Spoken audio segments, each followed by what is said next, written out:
Beppe Grillo. Ehi, ciao, ciao, Beppe Grillo. Ma senti, ma perché un giudizio alla senatoressa che si batteva, aveva fatto un video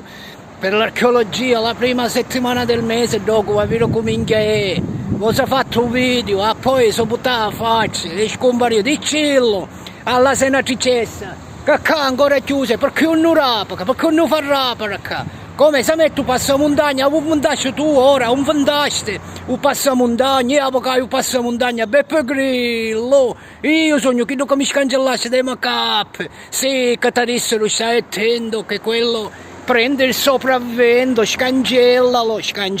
qua, sogno, Beppe Grillo, a chi sta senatricessa, dopo dicillo che mi ha preso l'immunità parlamentare, per una paradura, a così che io ci rapo parco archeologico, che subito mazzotta una paradura ci rapo io, a senatricessa, dicillo che mi ha preso l'immunità parlamentare. Beppe Grillo, a te la linea studio, Beppe Grillo, ma senti, arre, non l'aia macchina, che ti venga a fare il servizio.